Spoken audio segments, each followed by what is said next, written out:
Hello, Gemini. Alamin natin. Ano ba yung mga iniisip at nararamdaman nitong present or past person mo? Maraming salamat, Gemini. Kung nakapag-subscribe, like, follow ka na. Pero kung bago po kayo dito, please don't forget to like, follow, subscribe, patap na rin yung bell icon. Thank you so much dun sa mga nag-avail ng subscription sa ating FB page, yung mga YouTube channel members natin, yung mga suki natin, nag-avail ng mga personal readings.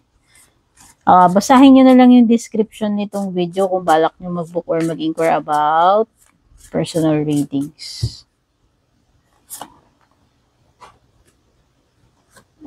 Naku, ayaw lang ng friend nito. Ayan, I don't want to be platonic.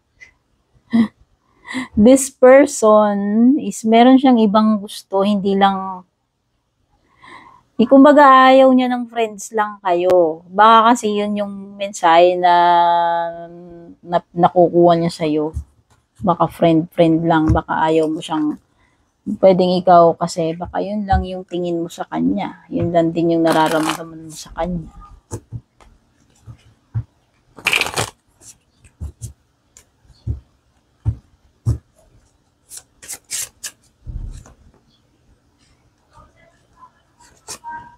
Oo. Parang na-bad trip sa ito. Ayan, no, I'm not in the mood. Oo. Baka napahiya or baka akala niya baka kasi nag-expect siya sa'yo na more than friends kayo pero baka bigla siyang nasupal pala, hindi pala. Okay. So parang na-bad trip, nainis, di ko alam ano ba naramdaman. Baka nagkaroon ng mixed emotions itong person na to sa'yo. Okay. Yan. I don't show any emotion. Di lang niya talaga pinapakita yung mga emotions niya, pero deep inside, Gemini, nagwawala yung mga feelings nito para sa iyo. Oo. Baka kasi nag-start kayo as barkada, magkaibigan, baka hindi lang na-develop siya, or pwedeng nung umpisa pa lang, baka naman type ka niya, pero baka sa'yo nga kasi is friendship lang yung nararamdaman mo. O pwedeng hindi rin niya siguro, pwedeng nasasaktan din siya dun, or nasad, or nagkaroon ng mixed emotions, na parang medyo na bad trip din. Ayan. Feeling niya both of you are soulmates. Kasi nga 'di ba, parang at first platonic. To you, it's platonic, pero to this person, it's not. It's more than friendship. It's more than friendship. Ang mararamdaman niya. Para sa person na to, you are very special. Para sa person na to, you are his or her soulmate. So, higit pa sa inaakala mo, Gemini. Nagulat ka ba? Hindi mo ba alam? Yan. O baka naman nakahalata mo na rin.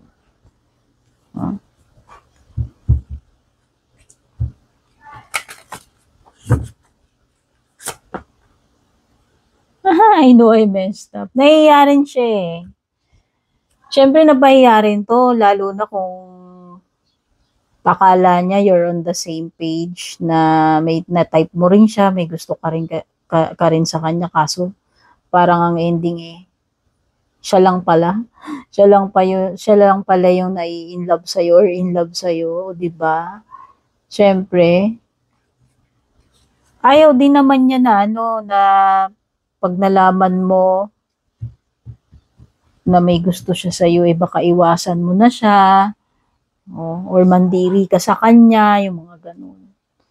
Kaya ayan, naisip niya tuloy, tama ba na magtapat siya or aminin niya na ang nararamdaman niya, or magpahiwatig siya na more than friendship yung nararamdaman niya sa'yo, or keep it that way para lang hindi mo na lang siya iwasan, no? Ayan. So, kawawa naman din pala tong person na ito, Gemini. Tinago niya yung feelings niya. Okay? It was so difficult to say goodbye to you. Ayan. So, hindi ko alam kung lumayo na rin ba tong person na to for the sake na lang na para kung naging awkward na yung situation between you and this person. Kasi nga, pwedeng na-reveal na yung totoong feelings niya eh. Pero hanggat maaari, this person, ayaw niyang mag-goodbye sa iyo. Okay? Ang sad naman, alam mo, Gemini, nakakasad naman itong kwento ng person mo sa iyo. Yung kwento ninyo. Especially sa side niya, parang ang sad.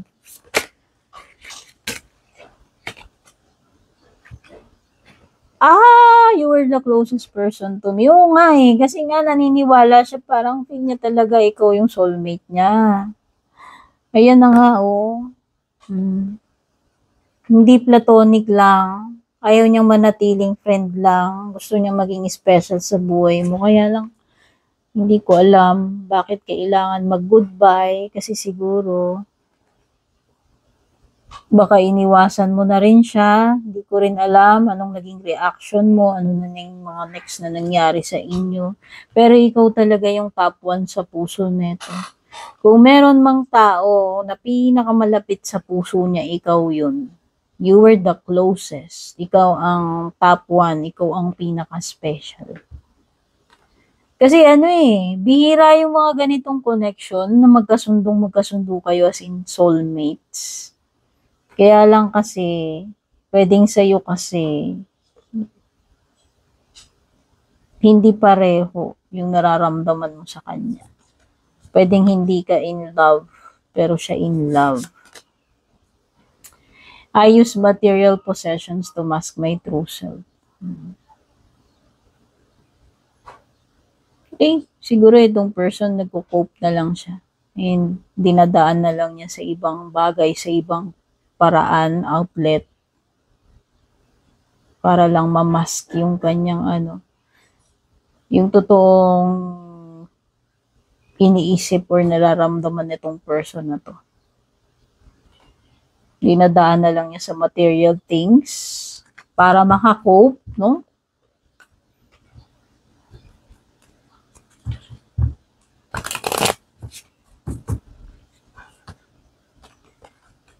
Beware of codependency. Ayun.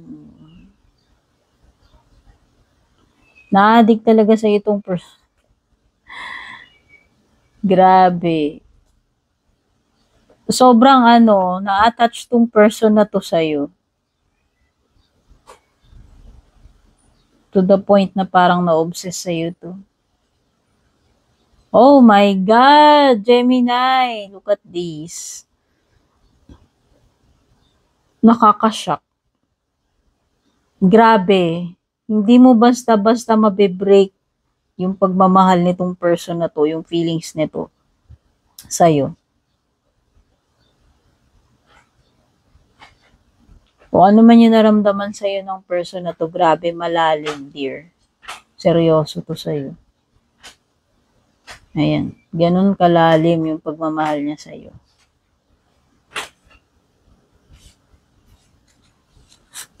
Ang sakit naman.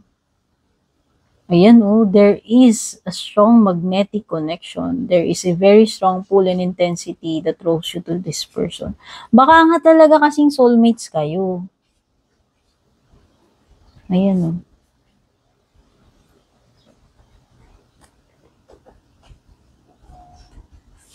So, matindi yung gravity, matindi yung pull. Yung connection nitong person na to sa'yo. Grabe, ganun kalalim yung nararamdaman niya sa'yo. Engagement. Your love life is ascending to a higher level of commitment. This is not something na yung sabi ko nga sobrang malalim yung nararamdaman sa'yo. Hindi ito yung mga kababawan na romance lang. Excuse me lang, nagkahulan yung mga aso.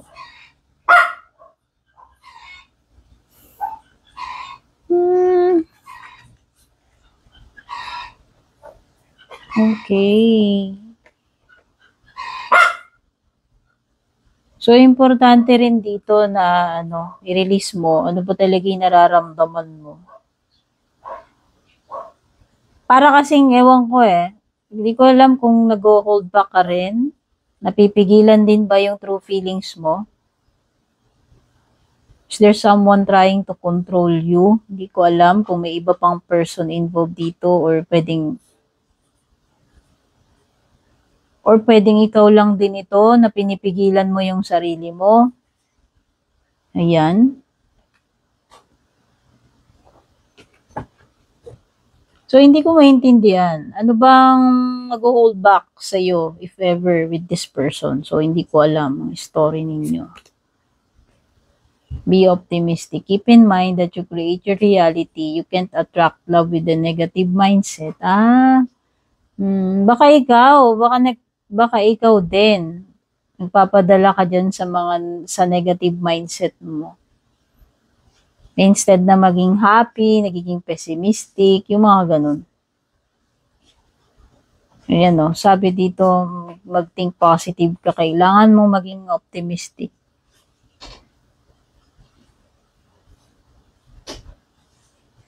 At saka huwag mong hayaan na ma-influence ka ng ibang tao, makontrol ka nila. At saka huwag mo ikahiya, ano ba talaga yung totoong nararamdaman mo. Okay? Gemini. Oh, nothing has gone wrong eh. Trust the process. This connection is divinely timed. May tamang timing para dito sa connection na tinutukoy na ito, Gemini.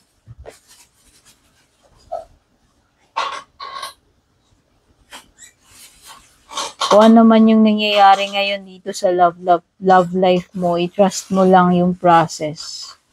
Kasi, kung ano man yung nakatakdang mangyari, kung talagang nakatakda yan para sa iyo, para dito sa person na to, there is nothing to worry about. Mangyayari at mangyayari yan. Tsaka, there's also no need to rush. Yan. Okay? Siguro yun yung current energy mo rin pagdating dito sa connection na to. Kasi kung talagang kayo, no, kahit na anong mangyari, babagsakan nyo talaga yung isa't isa eh. So baka ini-entrust mo sa fate lang din talaga eh. Siguro pwedeng ganun eh, na parang, sige, tignan natin kung pagdating ng panahon, kung talagang tayo, no? Baka ganun yung mindset mo rin dito eh. Make the effort. This love is worth taking risks if you are called to move forward. Parang sinasabi dito, bakit hindi mo subukan? No? Bakit hindi mo subukan para malaman mo kung talagang ito ba ay love or hindi? Bakit mo pipigilan yung nararamdaman mo? Bakit ayaw mo mag-effort? Kung feeling mo naman gusto niyo isa't isa, or kung feeling mo naman love ka talaga niya or love mo rin siya. Ayan. So, yan, parang nafe-feel kong energy is someone sa inyong dalawa na pigil yung kilos or ayaw umamin ng tunay na nararamdaman or ayaw ilabas. Hindi ko alam kung nag-aalangan.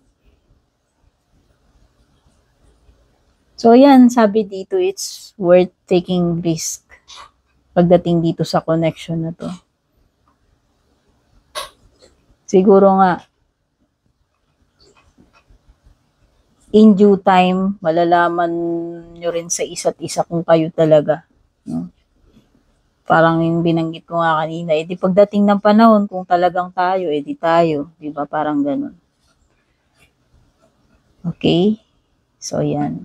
Parang ang ano ko dito is no pressure. No? Parang no pressure yung napipick up ko na energy.